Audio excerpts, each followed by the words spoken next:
Hey, we're rolling. We drive all game long. Stay tuned, man. We got something special for y'all today. You're listening to the Full 10 Yards Podcast. To the 10, right to the 5, scooting in for the score. Touchdown. Yes, welcome in, ladies, gents, and for the first time ever, viewers. Unbelievably, fellas, we have actually gone live. We're probably not going to have the hugest of audience. I'm sure the BBC and Strictly Come Dancing are hardly shaking in their boots. But if you are indeed joining us live, pleasure to have you along. We do always record this on a Monday, and now you get it in its full, unedited pleasure for you. And you can also see where me, Lawrence, and Tim all reside. But a little tip for you, I don't actually live in Cleveland Brown Stadium. That's the joys of modern technology, isn't it? Let's bring the boys in then. And indeed, I would, mate. Let's bring the fellas in. He can't wait to get involved. Look, let's welcome him in. The man himself, Mr. Timothy Lambert-Monk. How are you, my friend? Yeah, not too bad. Doing too bad. I made the mistake of the worst thing that can happen on a Sunday, especially as a Dallas fan this past week, is the late games, the 9 p.m, the 9:30 games, finishing at like 1:05, 10:01. Then there's like that 10-minute window where you think, oh, shall I watch it? Shall I watch the Dallas game? Shall I just be disappointed, or just get up in the morning and watch the 40-minute version? But I said to myself, once Philadelphia get a double-digit lead, that I would turn off. But unfortunately, that didn't really happen until late in the third and early fourth. So that was a bit annoying. And then so lo and behold, 4:30 in the morning. Needless to say, work was a bit of a struggle this morning. But I'm coming round. You're a trooper, my friend, and a true fan to the end. That's what I like to see. Doesn't desert his team in the time of crisis. And, of course, that leads us nicely into the other man in the three-man huddle, Mr. Voss. How are you this evening, Lawrence? Not too bad. Obviously, I must have some sort of curse because my new team didn't manage to get a W either. So it doesn't matter where I turn. And, yes, to anyone watching, I am wearing a Las Vegas Raiders hoodie as well, just to make it more entertaining, and then I'll just make people even more confused by putting on a Bengals hat. So yeah, I think I need to see a doctor. Let's take that one off. It's been absolutely entertaining weekends, and just wanted to take it a little bit retro just before we go any further and play our song of the week. So here we go.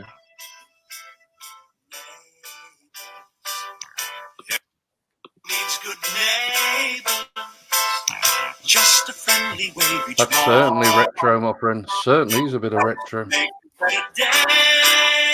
And the reason I'm playing this is because the Los Angeles Chargers, who lost an absolute heartbreaker against the Denver Broncos, were led by their fullback, none other than Gabe Neighbors. What an absolute legend of a name. Undrafted free agent who's bounced across the Bolts practice squad twice already this season. And Neighbors got the call from the practice squad after Mike Pouncey, the centre, went down injured. So great to see Gabe Neighbors getting his first touchdown. Has anyone got an appetite to go and turn Channel 4 on, or Channel 5, or whatever channel it was on? Yeah, certainly a bit of retro there. It's been a good number of years since I watched Neighbours, and let's face it, let's keep the viewers that we have got, fellas. No one's here to listen about Neighbours. They're all here, of course, to talk about and listen about the NFL. And let's get into it, fellas. There was a few big games this weekend. We're going to call this section Sorting the Men from the Boys. We talked about it last week on the pod. It was obviously the big ding-dong battle, wasn't it? I am, of course, talking about the Ravens against the Steelers. Lawrence, take us through what was probably the game of the weekend. Yeah, I mean, I've really got to admit that this Pittsburgh Steelers team are absolutely for real. They had a bit of a softer schedule to start off with, but they are proving themselves. And 8-0 now is and still the only team without a loss to get to the halfway point. If we look at it, really, it wasn't absolutely convincing. And was it not for a really shoddy performance from the Ravens, Lamar Jackson, this game could have gone the other way, and very, very nearly did at the end. If Lamar Jackson, in my opinion, had actually looked for Mark Andrews, who was more of his favourite red zone target, more than looking for Willie Snead on that final play of the game, with Willie Snead triple covered, then it could have been written the other way. It was possible for the Ravens to win that game, literally on the final play of the game. As it is, we're looking at a really kind of fine Steelers vintage, well-aged veteran quarterback Ben Roethlisberger looking strong, and a defense. Yes, they were pushed to the brink, that were able to come up with that final stop. And Lamar Jackson, who, to be honest, looked like a liability. I mean, I've not seen him look like this. He looked like a rookie. Kind of every time he kind of had the ball and was in the pocket, and he wasn't kind of making that instinctual run, it looked like every time he was going to throw the ball, it was going to get picked off. And that's exactly what happened very early in the game. Steelers linebacker Robert Spillane took it 33 yards back to the house for an early lead. Both teams then lost fumbles. Chase Claypool was hit by Marcus Peters, who caused and recovered the pigskin. Lamar then committed his second turnover, and this was just 4 yards from the end zone, with the impressive Bud Dupree with the hit. With all the talk about the excellence of the Steelers defense, it was actually the Ravens defense who were balling in the first half, as they forced the Steelers to 2 second quarter punts, and they went from 7-0 down to 10 up at the half. A 9-play, 80-yard drive ended with Lamar finding Miles Boykin to tie it up in the first, and then Gus the Bus Edwards punched it in from the 1 before Justin Tucker, who is kind of, you can't even argue, is the best kicker in the NFL, nailed a 51-yarder as time expired in the half. And then it completely turned. I don't know quite what happened in the halftime kind of period. Either Big Ben had a large sniff of smelling salts, or he had George Stevenson's rocket shoved up his posterior by Mike Tomlin, as he tossed an 18-yard touchdown to a wide-open Eric Ebron, following Lamar's second interception and third turnover. Pittsburgh following drive saw Big Ben go 6 out of 7, and they took the lead behind a James Conner 1-yard run up the gut. Back came the Ravens. Lamar found Hollywood Brown for the lead. And I've noticed with interest that Hollywood Brown's actually removed a tweet that he sent complaining that he's not getting enough ball, saying, if you something about soldiers and some sort of military insinuation that he's not getting enough ball. But he's not a 1,500-yard receiver. Whatever way you look at it, he's a borderline 1,000-yard receiver, even if he's on a different team. So there we go. Pittsburgh's following drive didn't result in anything. Back came the Ravens, and he managed to get Hollywood Brown managed to get his shin down at the back of the end zone. Really good touchdown. Big Ben then delivered another masterful drive. Chase Claypool, the rookie, made up for his fumble, catching an 8-yard touchdown. The Ravens then had the ball back, ran it 10 consecutive times, but on 4th and 3, Lamar Jackson coughs up the ball, and it was recovered by Spillane, who was the earlier pick-6 hero. Really quick 3 and out, and Baltimore had one last chance to win the game. With a chance to take the lead, Lamar Jackson was 2 out of 7 passing, including gunning that ball into a triple-covered Willie Snead, blown up by the Steelers defense, and that was all she wrote. Couple of major notes to come out of this game. Steelers only managed 221 yards compared to the Ravens' 457, but when it comes down to it, it's not about yardage, as we'll come on to in Stats Live, but it's about turnovers. Steelers had 1 turnover compared to the 4 committed by Lamar Jackson. And then the huge loss. The Ravens lost tackle Ronnie Stanley for the season with a broken ankle. Got accidentally rolled on by TJ Watt. And then we find out today that Ravens all-pro cornerback Marlon Humphrey is now on the COVID list after tweeting this morning that he's got the COVID. I mean, he would have had COVID going into the game because he was tested on the Sunday morning, but they didn't get the results till this morning. So maybe there's some sort of flaw in that testing system there that we need to explore. But yeah, testament to the Steelers. Massive win. and the Ravens are starting to show some cracks. Yeah, you said there, though, to be fair, Lawrence, that, the Steelers didn't put up a huge ton of offense. That's pretty much been the script, hasn't it, so far, team? Let's be honest, they've played complementary football. The defense has kept them in most of these games. And, we've commented along the way that Big Ben hasn't necessarily had to do an awful lot to get this team moving. With that being said, you can't deny what the record is. That they are undoubtedly, going to be up there come playoff time. They're obviously the number one seed in the AFC as things stand. And in terms of the game from the Ravens' perspective, all the talk last year was about Lamar Jackson. The Ravens have been very quiet in terms of any sort of noise and anything coming out this year because despite their record, their play hasn't really been lighting things up either, has it? So I think we both picked the Steelers to win this one going in, didn't we? If I remember rightly from a pick-em perspective. Is this more of a sign, if you like, of probably a bit more trust in that Steelers defense than we've got in that Ravens offense as things stand? Yeah, I think it's a whole host of things. I think mainly, the best thing you can say with the Steelers is they've got a lot of tools in their kit bag, haven't they? So if they need to grind one out with the defense and let the defense win it, because the opposing defense is pretty decent, they can grind one out. But if they need to air it, they've got Ben Roethlisberger, who's been there, done that, won Super Bowls and done led multiple fourth quarter comebacks in either the regular season or postseason. But you've got wide receivers and you have a running game. James Conner's obviously stayed healthy for the majority of this season so far. Obviously, they'll be hoping that extends for at least 16 games plus obviously the postseason. But they've got wide receivers that aren't. Obviously, Claypool has had his flash. Juju Smith-Schuster is obviously a top quality wide receiver and still very, very, very young. And then you've got other bits like Eric Ebron, who's added a decent dimension since he's been probably the most used tight end since Heath Miller, is it? I think. But you've got all the different ingredients there on that offense. There's no stars. Obviously, you've got no AB, you've got no Le'Veon Bell, but you've got people that complement each other on the offense.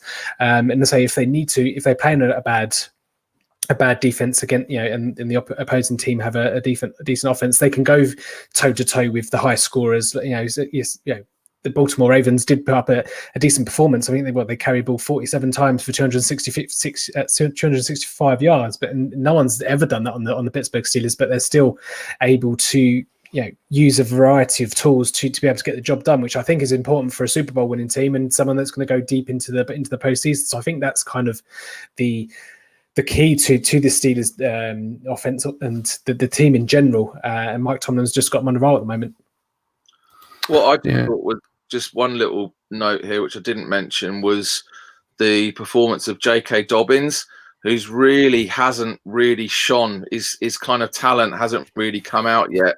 Lots and lots of talk about he's the kind of the next kind of the second coming, and he's going to be great. He's going to be brilliant, and he hadn't kind of cracked 100 yards, and he did that against the Steelers, and did it against the Steelers defense, which I think is, with the fact that Ronnie Stanley was out, the fact that they had another offensive lineman go out very early in the game as well, and they were bringing in backups, and they still managed to sustain drives. And if Lamar Jackson had been let's say his normal self, and he hadn't thrown 2 picks, then the Ravens could have won this. And this is one of these games that I think we do need to give the Ravens credit for hanging in there, and I think they did. Yes, 4 turnovers. It's unlikely that you're going to do very well if your quarterback commits 4 turnovers personally. But to be still in there with a chance of winning it on the final play of the game against what is supposed to be the best defense in the NFL, I think the Ravens are still a quality team. They've just got to, and they can't pound the rock any more than they did. they just need to pound it even more. They just need to they just need to restrict Lamar to what he was doing last season, and just kind of look at what they did that made that work. And I think it's going to be harder without Ronnie Stanley to be able to do that. But I still think, they've got the Colts and the Patriots coming up, so both winnable games. That Colts game is going to be quite a bruising battle, but then they should be up on the Patriots in 2 weeks. So that Colts one, I know we look ahead later to obviously week 9, but that Colts one's going to be interesting because let's not forget Ravens had a bye week last week. They had 2 weeks to prepare for this game, and you kind of just fluffed their lines a little bit. It'd be interesting to see. Obviously, they're beaten up and they've got injuries to deal with. It'd be interesting to see if they're up for the fight, and it'll tell us what character they've got. And also, I know a certain player will appear in my winners and losers from this game a bit later. But it'd be certainly interesting to see the response we get from Baltimore and Harbaugh and the gang. Yeah, it certainly will be a good one to watch. Before we move on, fellas, I should have said right at the start, as we are live, you can actually interact with us throughout the course of the pod. And the best news so far of the evening, fellas, is that we are actually being watched by some people. All this effort has not gone to waste. It's a good thing you watch to know. out, Claudia. You watch out, Tess. J Bell, you're in trouble, son. So yeah, comment along. We'll share them as long as you're being, obviously polite. It's a family show after all. And yeah, like and all the rest of the other good things that you can do on social media these days. Let's move on then. We've talked about the powerhouses in the AFC. Let's look NFC and particularly NFC West, Tim. This was another one that was on the docket in terms of the 49ers and the Seahawks. We expected a fairly close game, and the final score, as you can see going across the ticker at the bottom, ended up as 37-27 Seattle over San Francisco, but it never really felt as close as that, did it, mate? No, it didn't, and it did threaten to be a kind of a defensive game early on because it took a little while for this one to go, and defense is on top early on, but the points did eventually flow. Unfortunately for the 49ers, it was all pretty much Seahawks. DK Metcalf, who had a quiet week last week, obviously being shut down against Arizona. Patrick Peterson absolutely feasted in this one, 12 receptions from 15 targets, 161 and 2 TDs. Two quite different TDs as well. One was a yak and a run and ran around a corner and away you go. And then one was a lovely catch right between the numbers from Russell Wilson in the end zone, who was literally piggybacking the defender whose name escapes me. But yeah, Tyler Lockett obviously had a bit quieter game than his blow-up game last week against said Cardinals. But that tandem, that one, I know we talk about backfields as 1-2 punch, but those two are certainly helping Russell Wilson take all the MVP plaudits. On the other side, totally opposite story, really, to be honest. 49ers, not a good day in the office, especially on the run game. Obviously, they absolutely ripped New England to shreds on the ground last week. Wonder if it was a kind of a letdown game for them because maybe Jimmy G was a bit too interested in beating up on his old protege, mentor and Bill Belichick and the guys. But, like a bad wingman, Jimmy G bolted when things were looking ugly, got obviously 30-7 down. He's obviously now out indefinitely. He obviously needs coming out this evening. George Kittle, obviously he's out for 8 weeks. I think it was reported before we came on air with a fracture in his foot. That's not good. Obviously that's the second injury he's had this season. And then Tevin Coleman, who came back from this game just recently activated from our has gone again, aggravated his knee injury that he had, and he's gone down again. So it's again injury after injury for the 49ers team. And obviously Corner Alexander's just been traded to the Saints as well, bringing Kiko Alonso coming back the way. But I think they've shut up shop. That's certainly a signal to me to say, look, no matter how hard we try and no matter what kind of game plans we put in place, we're just up against it here, and it's just not going to be our season. So I'm not going to say it's a tank for Trevor. Could be an outside shot, couldn't it? I'm not starting that one. But yeah, just not the 49ers season this season. I won't go into too much detail on Jimmy Garoppolo anyway. But I think it's worth mentioning though that Seattle defense, the renowned porous defense of 2020, did limit the San Francisco offense early on as they built the lead, and I think they've got Jamal Adams coming back next week as well, so they'll certainly be feeling good about themselves. It was good to see, obviously, their rookie DJ Dallas obviously getting the end zone a couple of times, have a good performance, and it just goes to show you that you can plug in any running back into either system on both of these teams. But yeah, good performance from Seattle. They'll be smarting and obviously take a good stranglehold of the NFC West. Yeah, no, big win. Go on, Lawrence, you want to come in? Yeah, I was just going to say, I love my projections, my statistical projections and seasonal records. I've just been on the old calculator, and at the current rate that Russell Wilson is tossing touchdowns, he's going to end the season with 59 touchdowns if he carries on at the rate he's going, and that will obliterate the NFL record by 4 clear touchdowns if he carries on what he's doing. And if you look at the sheer immenseness of DK Metcalf, I mean, my goodness, there's not a lot of human beings that are built like DK Metcalf on the planet Earth. It's kind of like something you'd find on Game of Thrones more than you're going to find in on a mortal human being. DK Metcalf he honestly, he looks like a Greek god. Well, aside from the dyed Barnet, but other than that, what a performance from DK Metcalf! What an absolute beast he is. And after kind of the week before, when he kind of wasn't targeted, and for whatever reason they weren't throwing the ball to him, they more than made up for it on Sunday. And this guy is going to be at this rate first team All Pro by the time we get to the end of this season. And I can't think of many athletes with that build. I mean, look at somebody like Andre Johnson, who's the old Texans receiver. He was kind of mutant built, but DK Metcalf, he's just one of a kind. And I absolutely kind of, as much pleasure as I've taken watching Lamar Jackson, I take that amount of pleasure watching DK Metcalf. So I think he is absolute box office. Talking of units, did anyone see? I didn't realise how much of a unit Randy Bullock is. You're comparing Randy Bullock to DK Metcalf. To DK Metcalf, yeah. Wow. What time did you go to bed again, Tim? 4:30. Oh yeah, it's showing, mate. It's absolutely showing. Absolute unit. Let's move on. Let's move on. Talking about the Sebastian Janikowski six-pack. Yeah. Let's move on. That's for the off-season, that one. Let's move on to the Saints and the Bears.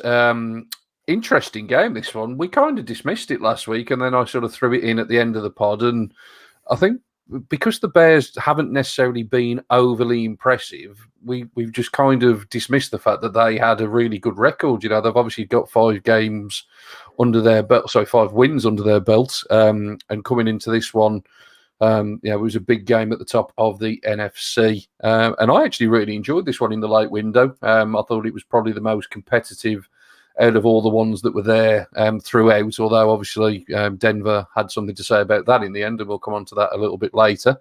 But really, really good game. Allen Robinson, absolute beautiful catch in the back of the end zone. Imagine what a career he would have had, fellas, if he'd have had decent quarterback play throughout of it.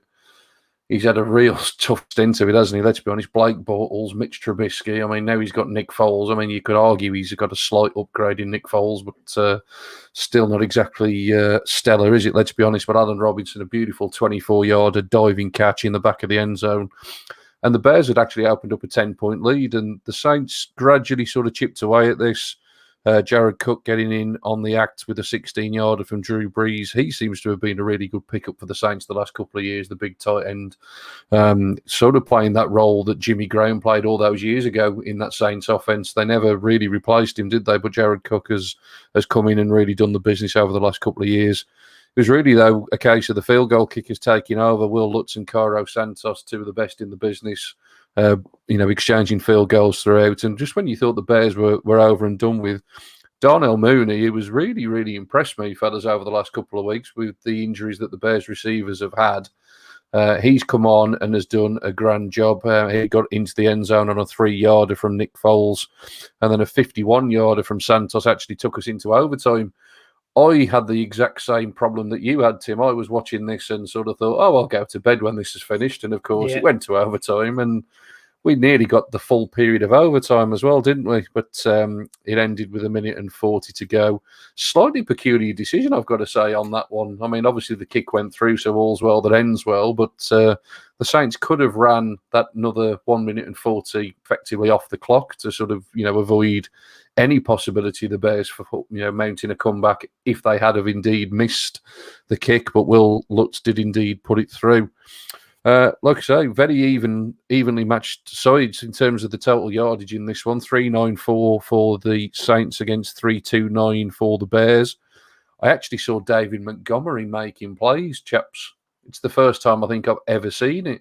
He actually ran for more than 10 yards on a couple of carries. I thought I was seeing things. It must have been Must have been something for the Chicago fans to get excited about. His final stat line isn't overly impressive, 21 carries for 89 yards, but he ripped off a 38-yarder. That's got to be the longest of his career. I'm sure somebody will check that and correct me. Comment if you're any Chicago fan watching, let me know what's the longest run of David Montgomery's career, but 38 yards has got to be right up there, I would have thought.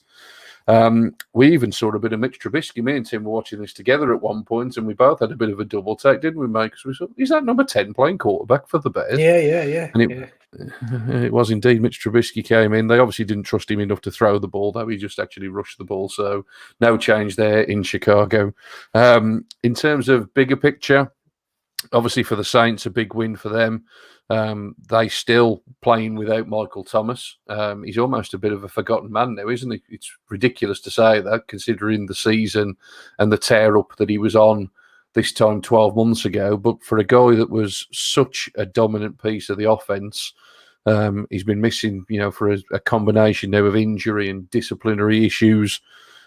He's still not back in the lineup. Alvin Kamara, he did what Alvin Kamara does, doesn't he? 13 targets out of the backfield, nearly twice the amount of targets of anybody else. He's such a vital cog in the wheel. In terms of disciplinary, though, don't want to spend too long on it, but just a shout out to this is unbelievable. Javon Wims. My word. I'll tell you what, if you paid £20 for Usyk against Chisora on Saturday night, you'd have felt robbed. You could have watched this for free on Red Zone. Absolutely unbelievable play. What Just bonkersness. What was he doing? Oh, it was incredible. Don't forget, this is Chauncey Gardner-Johnson, the Saints member of secondary. He's the one that Michael Thomas lamped to get suspended. So obviously, Chauncey Gardner-Johnson has got a rather large mouth, and he must thoroughly enjoy a little bit of gentle trash talking, probably about some of his close relatives. He's probably talked about and kind of what he's done with some of Wim's close relatives in the past. So it's not often that you're gonna get that mad that you're actually gonna tap the guy on the shoulder. Excuse me, sir. Can you pass me that tin of beans? Bang! Just gonna smack you in the face instead. So yeah, that was pure entertainment. Yeah, and he probably would have beaten Usyk. How do you pronounce it? Usyk. He probably would have beaten Usyk. It would have been a more entertaining fight if it would have lasted a couple of rounds. Yeah, saw the highlights of that fight, and oh gosh, that's not something I want to watch again in a hurry. I wonder if Gardner-Johnson's one half of the Johnson & Johnsons, because they do a lot of tissues and baby wipes, don't they? To if he's crying, if he obviously can touch up his face, and after all the beatings he's taken. Yeah, it's a bad joke, isn't it? The one thing I will say, though, I know how stupid it is to we see players punching each other with helmets on, and as stupid as that is, like out here at the moment, I can understand why someone punches what someone wants in the helmet, but to punch him twice, and I know he poked him through the eye as well, but just how stupid do you have to be? Like, he's wearing a helmet. I think the intention was he wanted to get his chain. He wanted to get the chain off his neck. That's kind of it's like a thing. It's like, oh, I'm going to prove my manhood and rip the chain off your neck. Because I was watching Alvin Kamara, and did you see his chain and his kind of thing was outside? And it's like, mate, just tuck your jewelry away. I know you've got a nose ring, and I know you love to look a little bit different, but just stick your jewelry away. Because honestly, one day, one of those things on a chain is going to come out and pop someone's eye out. Surely there's a health and safety thing about wearing these kind of lumps of jewelry during a game. Do you reckon there's somewhere on the internet, someone's got the clip and then just like taken the audio from like Street Fighter or whatever the Mortal Kombat or something, and say cha cha cha cha cha cha Hadouken. Shaun, I've got the answer for David Montgomery's longest rush. Do you want to go over or under 38 yards? Oh, well, do you reckon 38 is the highest, or do you reckon he's going over?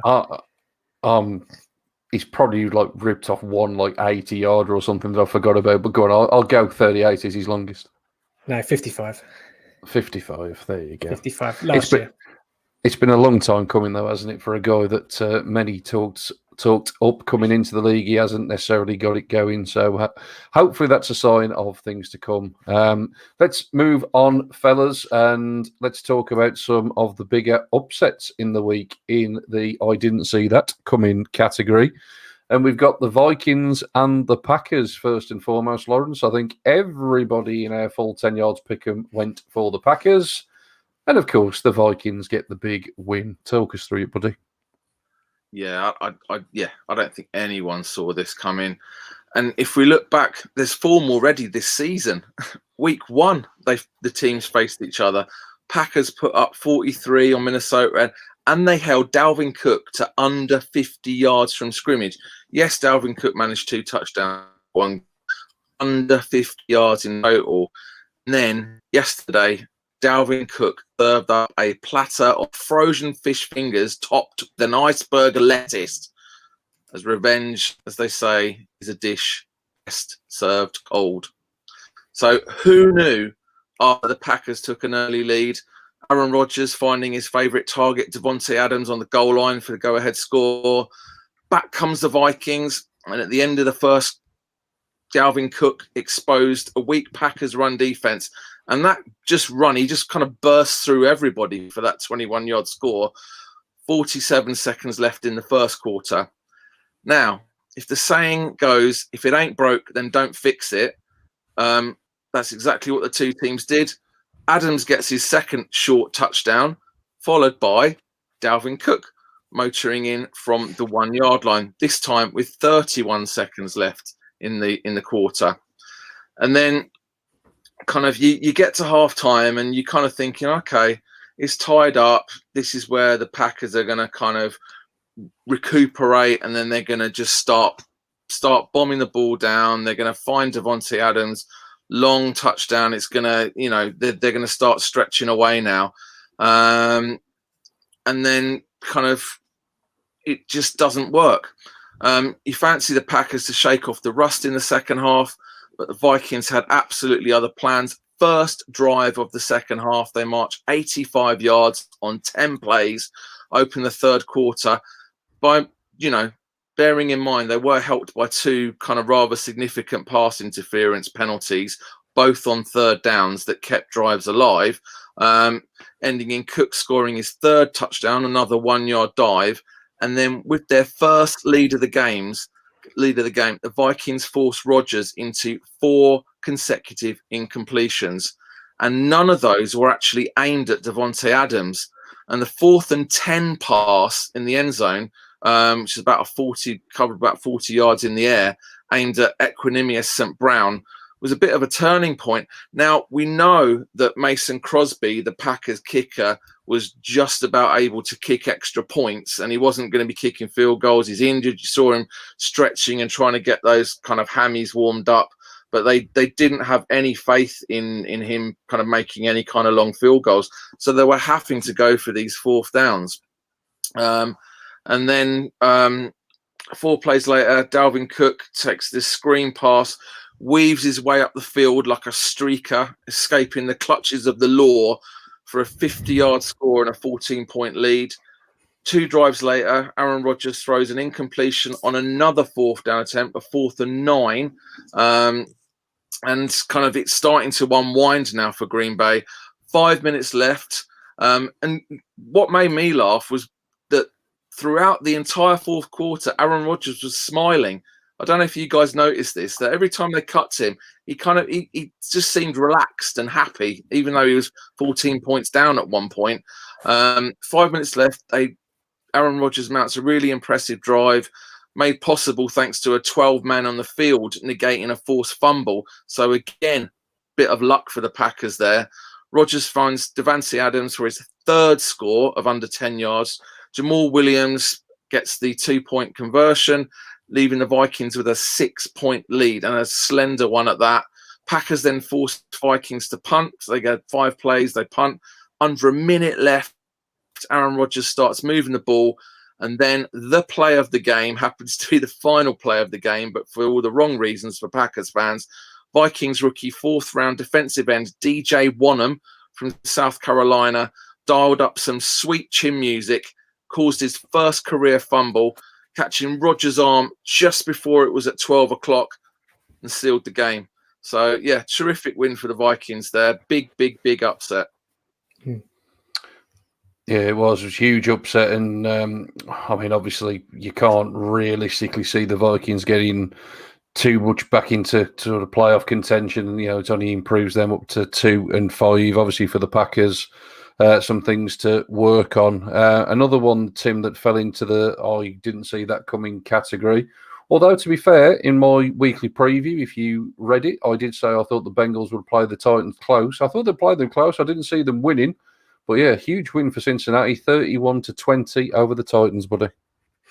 Yeah, I don't know about you. Obviously, as the game was progressing, you kind of just wanted to say, just fast forward to the bit where the Titans took the lead and the Bengals just coughed up another big lead. Because obviously, you know, the theme this season is teams giving up and blowing big leads. Obviously, Cincinnati have kind of been involved in those types of games. But yeah, I mean, Joe Burrow, that guy's got grit between his teeth, isn't he? He's a star. He's the business. That guy. For anyone that wasn't a believer, and I had my doubts coming into the season. I said that I didn't know if his game would translate very well. Again, you know, when you're picked first and second and third overall, you're going to teams that are not good. You're not good teams because that's why you're picking that early. So, you know, and some for lesser quarterbacks, you know, like Sam Darnold and Josh Rosen and all the rest of them, that's the undoing of you before your career's even gotten started. But yeah, he's certainly ready to take the ball by the scruff of the neck or whatever the phrase is. And put the team on the back. He's got the weapons in front of him and around him. You know, Gio Bernard's obviously not Joe Mixon, but he's been in the league. Gio Bernard's been he's well versed in taking carries and scoring touchdowns. So yeah, in the takeaways tomorrow, Shaun's going to do a piece obviously on the offensive line. They had one of their best performances of the season. Bunch of people that you've not even I've probably even heard of, or maybe some even Bengals fans have not even heard of. But the other flip side to that is that the Titans pass rush is not great. The Titans defense is not a great one. You know, Jadeveon Clowney at this point, and I've said it at previous times and previous podcasts before, that outside of his first season or two, he's obviously had injury struggles. He's just a name. He's not generating any pass rush. He's not really doing too much. He had a bit of success over in Seattle, but the Tennessee defense isn't great. So take maybe I'm not trying to dump on the Bengals, but maybe just take that with a pinch of salt. The game, the drive that killed it was the 11 play drive towards the end of the game, 5 minutes 40 that Joe Burrow orchestrated with the offense that killed it. And the Titans never really got a chance to get ahead. Like I say, the defense never really committed a turnover or gave them an opportunity to let the Bengals kind of crumble. Because I think if the Titans would have got close or leveled it up or even got a point or two ahead, I think the Bengals may have dropped their heads, and that would have been kind of all she wrote. T. Higgins, again, he's flashed points this season. He had another great grab. He's certainly, it seems crazy to think that this time last year or even 2 years ago, the Bengals, if you'd have said to Bengals fans that AJ Green, you can get rid of AJ Green, they would have begged you to keep him on the team. But I don't think they're going to be too sorry to see him head for the exit door, which is I'm not saying, I'm not downplaying what AJ Green's meant to that franchise and what he's been able to do. Obviously they've not been able to win a playoff game, and it's a bit of a shame that someone with the talents of AJ Green has not achieved more than he has done. But I think with T. Higgins, Tyler Boyd obviously signed a contract recently that is very team friendly. And they've got players like Auden Tate and Drew Sample at tight end. Obviously, he's no Tyler Eifert in his pomp. But yeah, Joe Mixon obviously he's just been paid youngish running back. Joe Burrow rookie contract, which is the edge these days. I can't see why this Bengals team can't be. Their trajectory, their arrow is a big bold one, and it's pointing upwards. And to think they're a 2-5-1 team, you think they've actually played better than that. They've tried their hearts out. They've probably played, or Joe Barry's played, and the team have played a lot more, and they've given us some highlights to think that they're better than what 2-5-1 suggests. And I think what helped as well was with Carlos Dunlap and the other guys on defense, actually energized them a little bit on defense as well. So maybe that helped energize the team, putting the effort in and coming away with a win. Like I say, it wasn't the biggest shock in the world, but again, when the Bengals get up 10 to 14 points on the team, you just think, okay, at what point are they going to lose? You kind of could do a sweepstakes, don't you? No, you certainly do, man. Like you say, they have given away some leads throughout the season, but I sort of said had confidence they would play a close game here. And for me, a few warning signs for the Titans. We talked about Seattle last week, Lawrence, about the fact that they were struggling with a pass rush. Same can be said for Tennessee. They've swung a trade for Desmond King today. Who's obviously it plays in the defensive backfield. He had a really good rookie season with the Chargers, but he's sort of dropped off the face of the earth, hasn't he? Really, let's be honest, for the last couple of years. So I don't think that's going to address it either. Let's move on, fellas, to the Rams and Miami. And I'm just going to read out some stats here, fellas. So in this game, one team had 31 first downs, the other team had 8. One team had 350 yards passing, the other had 93. One team had 131 yards rushing, the other had 55. Which team won? Of course, it's the one that generated a grand total of 145 yards of offense against the one that created 471 yards of offense. That just shows you, ladies and gents, you can make a stat tell you whatever you want it to tell you. The Miami Dolphins get a huge win in the debut of Tua, 28 points to 17. And let's be honest, Tua wasn't the story in this one. However, what did we say last week? He may well come in and give the rest of the team a spark. And if you can get defensive touchdowns, if you can get special teams touchdowns, and we got the first punt return of the entire NFL season with Jakeem Grant taking one back 88 yards to the house, that is going to make everybody's life a lot easier. We also had a 78-yard fumble return in this one from Andrew Van Ginkel. There's another good name for the pod, Andrew Van Ginkel. I like that one. 78 yards for him. And essentially, it meant that the Dolphins, playing some decent defense, were able to keep the Rams out of the end zone by and large. And ultimately, they didn't actually score any points whatsoever in the second period.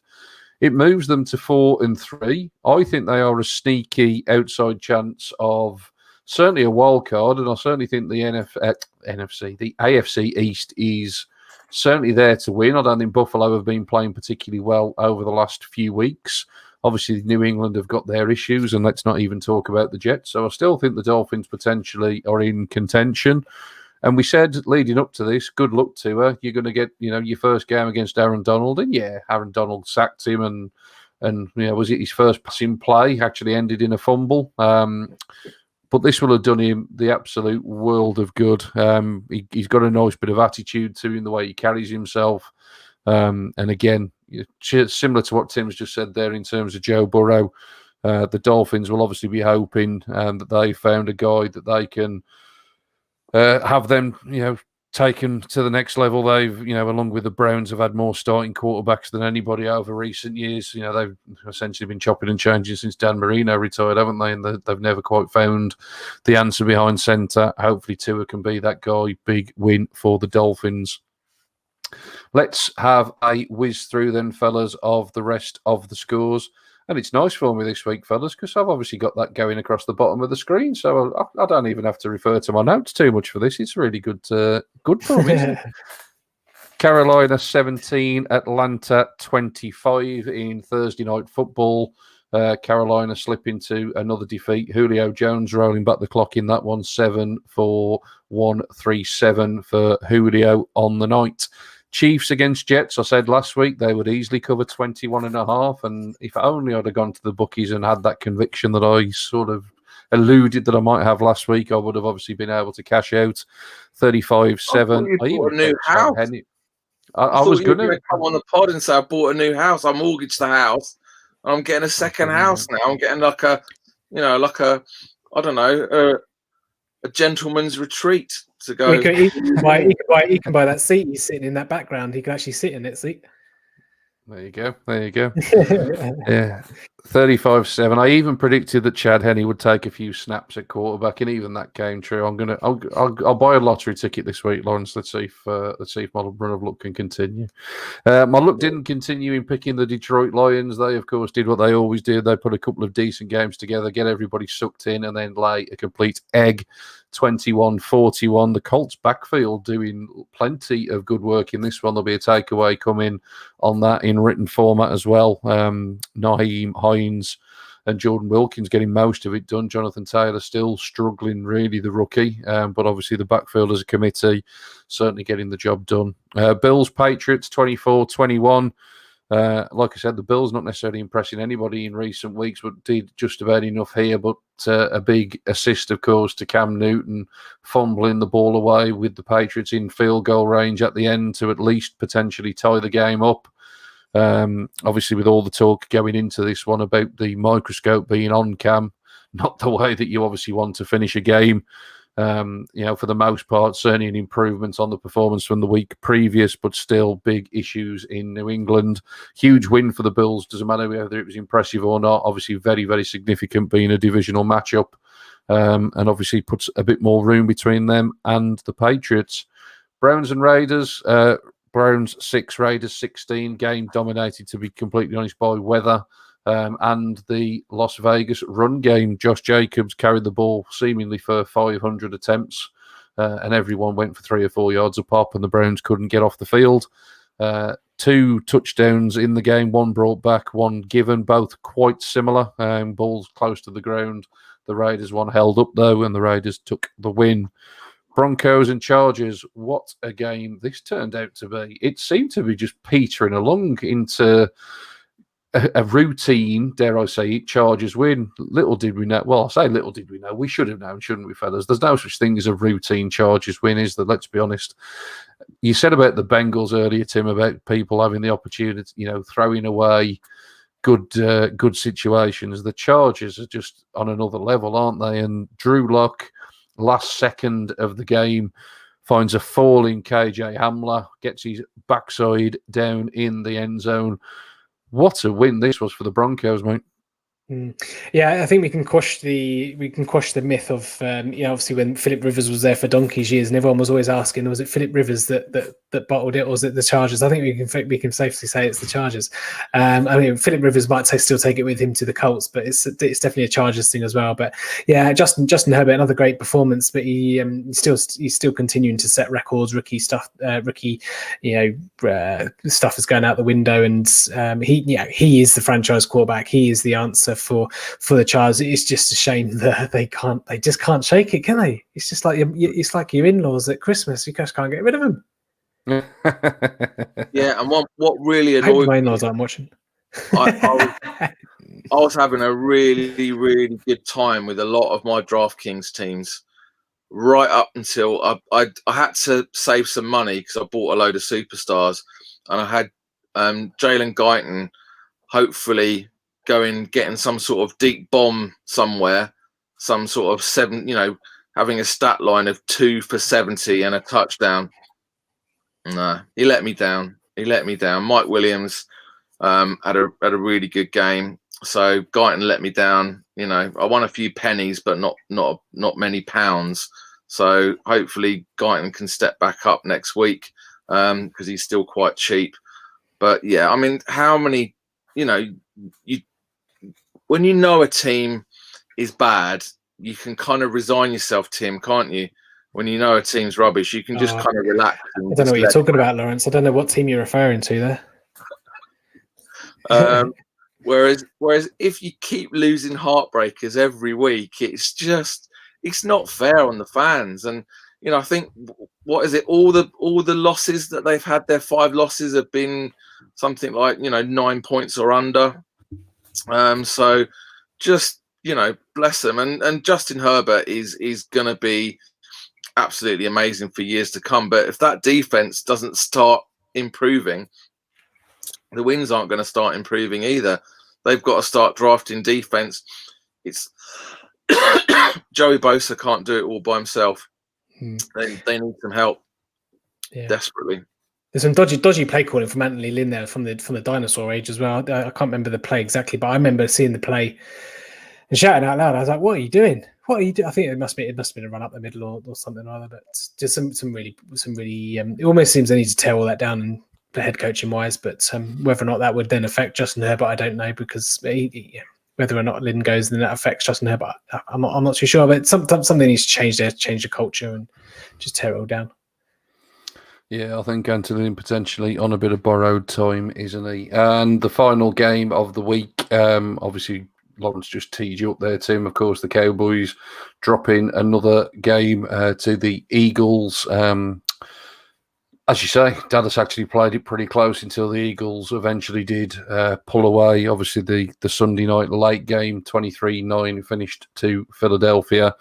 Obviously, Ben DiNucci getting the start for Dallas at quarterback. And you've said for the last few weeks now, mate, that basically season over.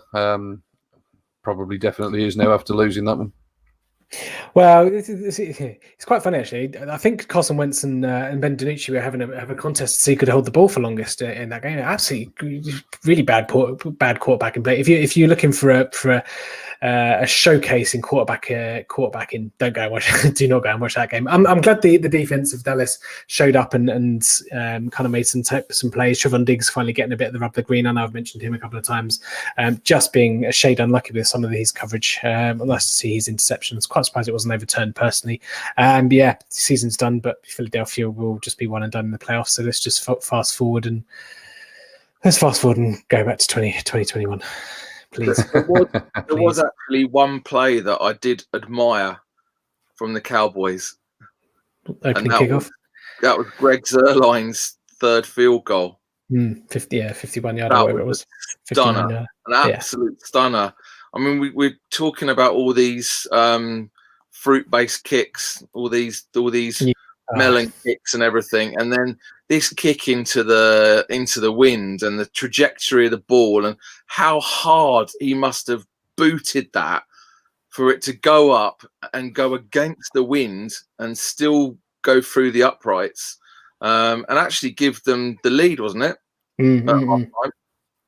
Yep, lead at halftime. I mean, it was that was one of my favourite field goals of the season. And no, I will not be producing a top 10 field goals of the season article, but it was one of the better field goals of this first half of the season. But the best thing with Sunday Night Football is what they do is when the field goal guy have a try, it shows you what they would have been good from. I think one of them was good from 65, which outdoors, not bad effort from Gold Greg. Obviously, it didn't count from 65. Obviously, they said it would have been good from 65, but yeah. Good shout. Good effort. Let's see if Greg the Leg makes it into the regular winners and losers section. I very much doubt it, but you never know. Lawrence did seem awfully impressed with the routine field goal there, so shows you how good that Sunday night matchup was, doesn't it, chaps? Let's start off then. Tim, let's come to you for your winners and losers of the week. So winner for me, I actually pivoted. Initially, I was going to say Joe Burrow, but I kind of covered him. So Miami, I think, I say it's not really a statement win. Obviously, the big storyline coming in was Tua. He just had to sit there and watch the autopilot, as they go through the clouds and get the win against the Rams. The Rams obviously coming off Monday night, traveling from west to east. So probably a few tired legs in there, a few tired minds. So again, not the statement win that it probably looks like on paper. Also start of the season, if you'd have said the Miami Dolphins beat the Los Angeles Rams, probably made raise an eyebrow and a half in like the Rock does. But the performance, like you mentioned, it sparked kind of a bit of energy in special teams and defense. And I think if you've got all three, obviously the offense didn't need to fire, but if you've got all three phases of the game kind of firing, you're going to be hard to stop in the division, like you said, Shaun, that is winnable with the Bills fluffing their lines or not being the stellar Bills teams that the performances they've been putting up, and the Jets and the Patriots are kind of cooked gooses at this point. But I think if you're Tua, perfect script for him. You couldn't have written it up any better for him just to come in and sit and just kind of should put his hands on the steering wheel, to be quite honest. So Miami's big winners for me. I think they'll take a lot from that result. Tua will obviously be great, high in confidence as they go throughout the season. It'd be interesting to see where their story ends and how it ends up. Yeah, no, absolutely, man. Can't disagree with that. Like we said in the little review, it'll be interesting to see if the rest of the team continues to feed off that energy. They'll obviously be looking for some improvement from Tua, and don't get me wrong, I think the interesting decision for Miami will come if they get to a point where the playoffs or the division is on the line, and is it a game that they need to bring Fitzpatrick back in to try and secure a win? I don't disagree with that, but I just think if Tua only puts up 90 yards in the next 3 or 4 games, then obviously question marks potentially will circle if the Dolphins are in a position to be contending. But we'll wait and see. Loser? Loser for me, Lamar Jackson is my loser. He wasn't again. not to spite Lawrence, and this problem probably goes down into the overreaction dustbin. But I just wonder if his magic's starting to fade a little bit, and I just wonder if his confidence is going. He doesn't have the belief that he did last season because it's starting to go wrong. And I just wonder if his sell-by date is kind of a bit nearer than we all kind of think it was. Obviously, we're back end of last season, we were all saying that he's going to be around for years and years to come. But Mike Vick, Colin Kaepernick, Cam Newton, all I'm not saying he's the same as those, but similar ilk QBs. Their sell by date came and gone quite quickly. It'd just be interesting to see, like I say, the game next week. It'd be interesting to see what kind of response we get from Lamar Jackson and the Baltimore Ravens. It's quite eerie how kind of the trajectories of those careers of those players I've just said is kind of turning out. I'm not going to say he's done. He's obviously not, but it's interesting to see how he responds and whether or not we actually see the Lamar Jackson of last year, the MVP Lamar Jackson, because quarterbacks like that where he's not a passer, he's predominantly a runner. It'd be interesting to see if he can kind of overcome that and if he needs to rework on his passing game a little bit and they need to open up the passing game a bit more. Like Lawrence said, just pass it to Mark Andrews a bit more, and Hollywood Browns obviously showed his dissatisfaction. I just wonder, the game against the Steelers, yes, it's a difficult one. He's always struggled against the Steelers, but it's a game that started with a pick six on their first drive and kind of ended with the fumble. I just wonder if the gloss has come off him a little bit and the cracks are just getting that little bit wider. And if he breaks like Humpty Dumpty, interesting that kind of thing for Baltimore fans and NFL fans to kind of think about. Couple of little minor points there. There was a pretty spectacular rushing touchdown that got called back on holding penalty, I think, which again was one of those absolute highlight reel plays, and I was kind of, my jaw was on the floor when he kind of went and did that. This is the Steelers defense, and he did manage to be one completion away from the win, and that would have put that one completion. We talk about plays like the tackle on the goal line with the Seahawks 49ers from last season, how one play can mean so much. Malcolm Butler, one play, it kind of defined a franchise. Completion, that would have been a completion at the end. The Ravens would have won the game. They would have been top of their division.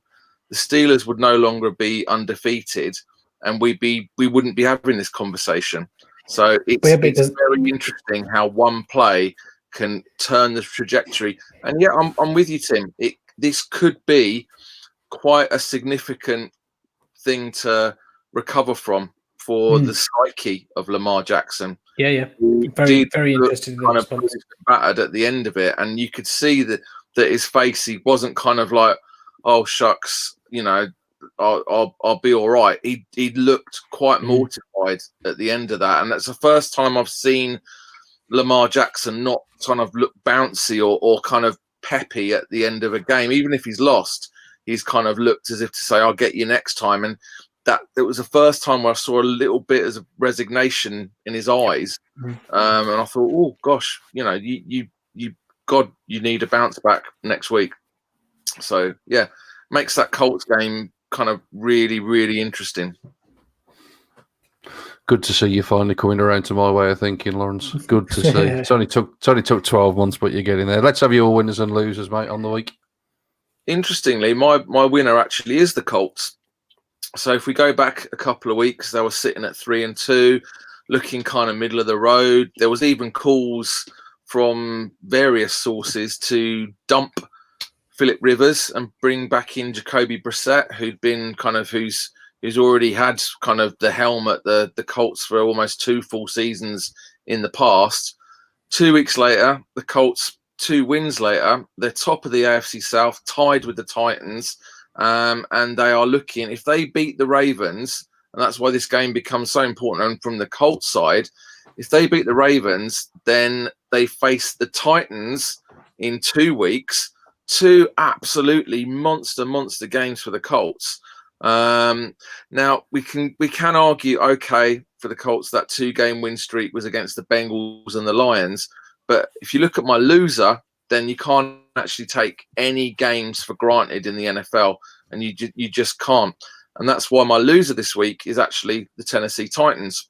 2 weeks ago, the Titans were undefeated and looking to take the Steelers into overtime before Stephen Gostkowski missed that game-tying field goal. And a week on, the Titans are looking pretty mortal and desperately missing tackle Taylor Lewan, who went out for the season. With just over 11 minutes left against the Bengals, and I know we've talked about this, the Titans were 24-7 down to a team that had actually only registered one win up to that point in the season. And those 2 fourth-quarter scores that made it a little bit less embarrassing. But as we've said, Giovanni Bernard is a role player, was made to look good. And the Titans have slipped now from 5-0 to 5-2. So, we talk about those sort of skids. Again, are there a few little cracks in the Titans armor as well? Yeah, we had this conversation last night when we were watching the games, and there isn't necessarily a team that's absolutely solid all across the board, is there? You've got really good defense in Pittsburgh. Offense has got some question marks. You've got really good offense in Kansas City. Defense has got some question marks. You've got really good offense in Seattle, and so on and so forth. Be really interesting over the next few weeks to see who can really get it all together. I'm going to do something that actually brings me quite a lot of joy, fellas. I'm going to reverse my winners and losers from last week. So last week my winner was Jimmy Garoppolo. He's absolutely this week's loser. Everybody that has played that Seattle defense has ripped it to shreds. Jimmy Garoppolo was 11 of 16, 84 yards. 84 yards. No touchdowns, 1 interception, and has hobbled off again, and who knows when we'll see him again. Tim, I know you're obviously very much not in his fan club. I've always actually been, a fan. His record has been fantastic since he went to San Francisco, but a real bad day at the office for Jimmy G. And if he was my winner last week, I will reverse my loser. And last week's loser was Drew Lock. I said it was a really important few weeks for him. And just for that fourth quarter performance alone, 3 touchdowns altogether, 3 different receivers to do it with 1 second left on the clock with the game on the line to go and win it. I thought it was just an absolutely fantastic performance. I loved his little celebratory dance at the end of it as well. Really, really good to see. Really, really pleased for the Broncos. I think, they were the one team coming into this season that a huge amount of people were optimistic about with all the young weapons that they had. The season kind of seemingly got curtailed through injury. Can they go on a bit of a run now? Huge day for Drew Lock, and like I say, really, really pleased for him and for the Broncos. That's all of your week number 8 stuff in the books. Let's just have a quick look at our pick'em competition. 3 players this week, all getting 9 out of a possible 13 so far. So Shaney Boars, Brown Bear 1010, and Saints fan _ for life, all leading the way this week. Nobody still yet to get a perfect score. If you are listening, watching, and you haven't yet joined the Pick'em League, why not? Just get involved. We'll give away some free stuff. And let's see if we can get more and more people involved week to week. David, too, still the man to catch at the top of the table. He's extended his lead back out to 3 points. So well done to David. Let's turn our attention then quickly, fellas, to week number 9, as we have now crossed over the first hour of our live broadcast. And let's have a quick look at a few of the games that are on the schedule. A real nice looking matchup on paper, at least, to start off the week, Lawrence. Thursday night football, often you sort of look at it and think, oh, God, unless you've got a real vested interest in it. But even from a neutral's perspective, 49ers Packers got plenty of interest in it, I would say. I would have said, but after the news that Jimmy Garoppolo's lost for an unknown amount of weeks, George Kittle is now out. The running game's been decimated. They're down to Jermichael Hasty, the kind of undrafted rookie. Yes, they got some receivers, but Aaron Rodgers, as we've said this season, doesn't tend to have 2 bad games in a row. So even though the 49ers have managed to they've got quite a few unsung heroes on that defense that have been stepping up. I'm sorry, I've got quite a big blowout for the Packers here. So in theory, interesting. This is a rematch of the NFC Championship, but this ain't going to be a rematch of anything that's going to be going on in the playoffs in 2020. So unfortunately, I've got a big monster Packers win. Devontae Adams maybe not the hero, but Aaron Rodgers definitely. So yeah, unfortunately, it kind of started looking okay, but then with those final 2 injuries for the 49ers and Tevin Coleman again kind of not being able to come back, kind of getting back out injured again, I can't see the Packers wetting the bed 2 weeks in a row. Unbelievable, isn't it, really, when you think about it? As you just said, this is a rematch of the NFC Championship game. And if you remember back to the podcast we did that week, we all sat here and said, the Packers are going to get absolutely obliterated. And that's obviously what happened. Here we are, fast forward the clock, 8-9 months later, and we're all predicting the exact opposite to happen. It's a strange old world, isn't it, the NFL? Tim, 2 teams that will be looking to get back into the win column will be the Titans and Bears. We've talked about them. Both started off with really good records, both now looking to have something to prove. Take us through your thoughts ahead of that Week 9 matchup. Yeah, this is the under the radar, very important game for both teams. I think the loser, the wheels are going to fly off the wagon. Both teams obviously now on 2-game losing streaks after going 5-win teams. Whether or not you think the Bears were ever legitimate, and then obviously that's up for debate. But obviously everyone was thinking the Titans were going to be strong. The Titans, if you look at the divisions they're in, obviously the Titans have got the same record as the Colts. The Bears obviously now have 1 more loss than the Packers. I think the Bears defense will again have to try and do what they did against the Saints and just try and nick it and grind it out, and just Nick Foles, and maybe with a little sprinkle of Mitch Trubisky, and once again just trying to get it over the line. But be interesting to see how that kind of plays out, because Foles wasn't great against a Saints defense that has kind of been exploited to certain extents this season. And like I said, we had a Mitch Trubisky sighting this week as well. But Titans need to get back on track quickly. Need to target AJ Brown a bit more. He was very quiet until the latter stages of that game against the Bengals. If you look at the schedules that these 2 teams have, the Bears have the Colts, the Ravens. The Titans have the Bears, the Colts, the Ravens, and the Colts. So I wonder if they're kind of looking ahead to those 2 Colts games, because they could lose against the Bears. As long as they beat or maybe sweep the Colts, then all's not lost. But you have to wonder how much they've got that circled. But you've got to be careful against the Bears team that have shown, like against the Saints, they'll if you don't turn up or don't at least play properly, you will get beaten.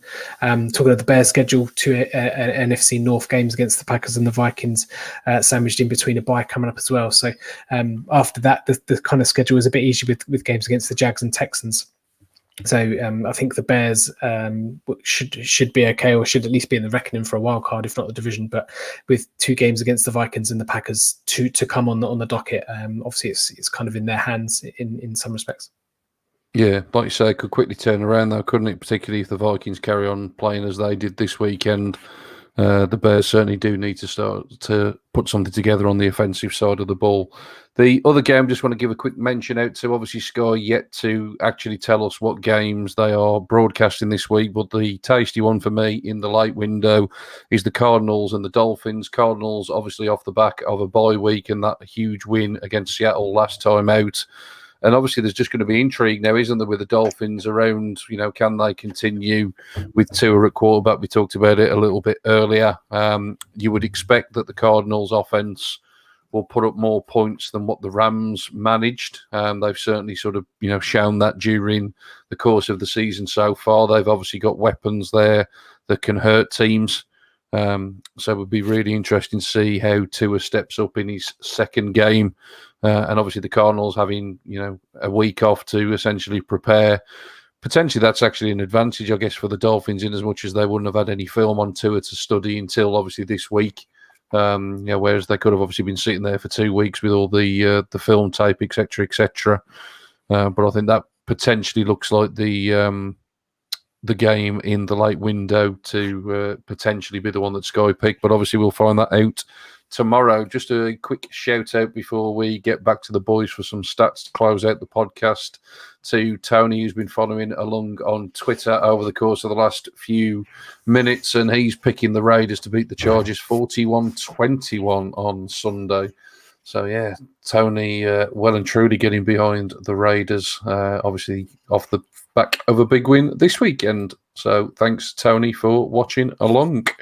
Right, boys, as we've gone live, I've obviously cocked up tonight. I didn't come to you for your stats of the week, so seamlessly, we're going to just chuck it in at the end of the pod. So we do like to do this, of course, every week. Plenty of stats every single week, particularly this week, records seemingly being broken left, right, and centre. So let's start us off then. Lawrence, what have you got for your first stat of the week? Well, considering it was a Halloween weekend, we love some spooky doppelganger stats. Here we go. The last 2 players to have gained over 225 yards from scrimmage and 4 touchdowns have the following things in common. They both achieved this feat in 2020. They both got exactly 226 yards, and they both did it against the Green Bay Packers. Name that tune. Well, obviously, Dalvin Cook. And, against the Packers. Who blew them out recently? A couple of weeks ago. We've just talked about the game. 49ers. Raheem Mostert. Well done. Yeah. Shaun gets the point. Yeah. I'll get the assist. I'll take the assist. Excellent. Take the assist. Timmy boy, your first one. All right. So it's not all bad. I know we've dumped on the Baltimore Ravens a little bit, but Baltimore actually set a new NFL record for scoring in 26 straight quarters to open the season. Obviously, that ended in quarter 3 against the Steelers. But yeah, 26 straight quarters, new NFL record in consecutive scoring. Not bad, but I'm sure Lawrence told me that one a week ago when it was 24 quarters. So I'm not giving you too much credit for that one. You're just really topping up an old stat there, aren't you? Come on, Lawrence, number 2. Okay, well, you kind of stole a little bit of thunder, but I like to give a little bit of retro love, so I'll go for this one. The Dolphins became only the 10th team in the past 80 seasons to have won, despite their opponent registering 3 or more times the amount of yardage and 3 or more times the number of first downs. So we covered that. What I want to do is blow your mind with one of these games where the kind of 3-to-1 ratio happened on a win. This was in 2002. The Houston Texans, and you need to look this up, honestly, trust me, because you won't believe it when I read it out loud. The Houston Texans won 24-6 against the Pittsburgh Steelers. Houston's offense managed 10 net passing yards, 3 completions, 20 minutes of possession. The defense allowed 422 total yards, but that defense also managed 3 defensive touchdowns, covering a total of 175 yards in returns to win the game. Just what year was that? What year was that? 2002. I was going to say that was Is that David Carr? David Carr, you? Yeah. I was going to say it sounds like Brock Osweiler. It was a David Carr special. I think he was 3 out of 10. 3 out of 10. What if they had the ball for 20 minutes? What else were they doing if they only completed 3 passes? Good Lord. Anyway, the returns, one was 40 yards, and I think the 2 other returns, 2 interception returns, one was for 70 yards and one was for 65. Like I said earlier, all very easy when your defense can put the points on the boards for you, isn't it? Tim, let's get your second one. All right. Seems like we've got a Raiders fan in the house. I will say Josh Jacobs became the first Raiders running back with 30 plus carries in a game since Darren McFadden in Week 15, 2012. Yeah, I sat and watched it. Like I said, I jokingly said it felt like he carried the ball 500 times. Well, that is exactly what it felt like watching it. It was like death by 1,000 paper cuts for the Browns yesterday. But yeah, all joking aside, good to see Josh Jacobs actually have his best game of the season. We certainly bigged him up before the season, didn't we? And he hasn't necessarily lived up to that potential. Now he's obviously suffered a little bit with injury, but yeah, good game for Josh Jacobs yesterday. Lawrence, your third and final one of the week. Well, you know, Shaun, how seriously I take a challenge. And you know, one of the most important qualities in a human being is that the ability to listen. So we've got a Browns special to end it off with. The Browns are 5-0 this season when Kareem Hunt scores a touchdown, but 0-3 when he doesn't. And then just to add a little bit of icing on top of the cake to make you feel good and give you that warm glow inside, Shaun, in addition, on Sunday's game, the Browns held Derek Carr to 112 yards passing, which is the second lowest total in his 101 game career.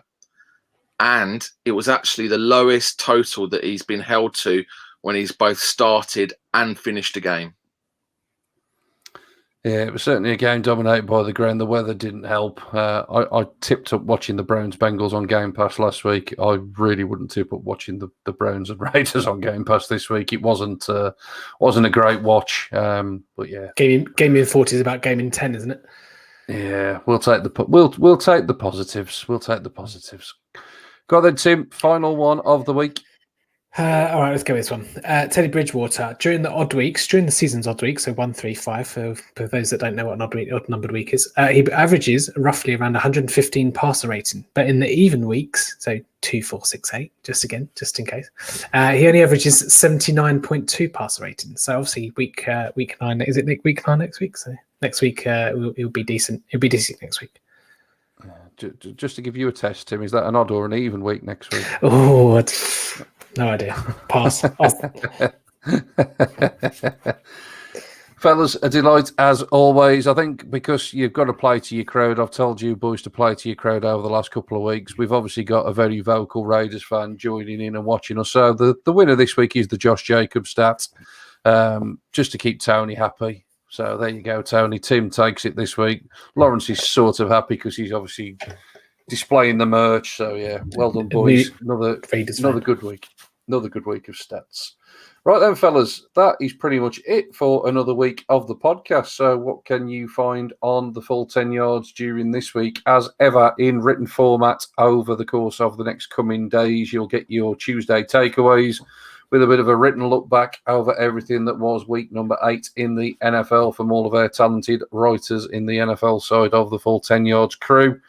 There'll obviously be plenty of college and fantasy content throughout the week. We'll obviously get you set for week 9 with all of your preview articles. And as a bonus deep dive this week, myself and Steve are looking at every single franchise in the NFL at the halfway stage of the season. Who is playing well, who needs to go, and what are the prospects for the franchises moving forward. I think we know exactly what we'll be saying about that Cowboy star in the article, my friend. I think you can write that one yourself. Right then, boys, that is pretty much it. I think this has gone quite well live. Thank you ever so much to everyone that has tuned in and has interacted and has commented. All the likes we love you. All the rest of it. We do indeed. Hopefully we'll grow that over the course of the coming weeks. It was obviously a bit short notice as we experimented with the technology on the week, but hopefully it's gone well. It will still drop into your regular podcast channels over the course of tomorrow once we get it uploaded. Just need to figure just in case you want to listen to it again. Yeah. Of course, yeah, absolutely, mate. And of course, now comes the really embarrassing part, fellas, where I have to end the podcast with those immortal words, and I've got to do it live on camera. But before I do, Lawrence, any final closing remarks from yourself? Where else on the planet are you going to get a song from Zoe one week, the Neighbours theme tune the next? I mean, this truly is the greatest NFL podcast on the planet. And it's been an absolute honour again, folks, this week. So thank you, Shaun. Thank you, Tim, for letting me be part of this. And also thank you, everyone who's tuned in and listened and watched us. So brilliant. Thank you. Absolute pleasure, mate. Absolute pleasure. And Tim, obviously you started off the full 10 yards, 3 years ago now. Did you ever think you'd be going live to the world, my friend? Well, you know, give the people what they want. Give the people what they want.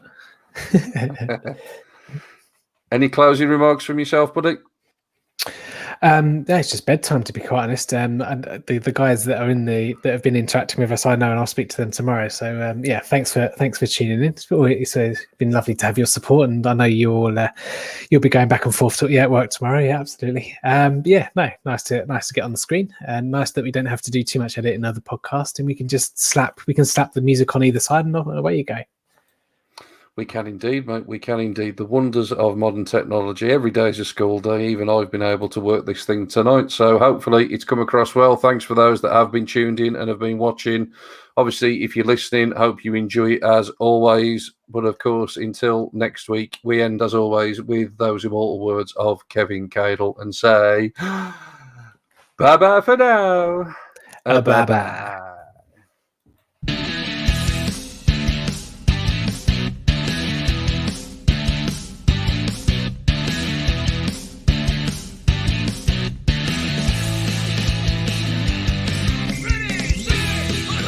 Thanks for listening to the Full 10 Yards podcast. Follow us on Facebook or Twitter at Full 10 Yards, or email the show full10yards@gmail.com.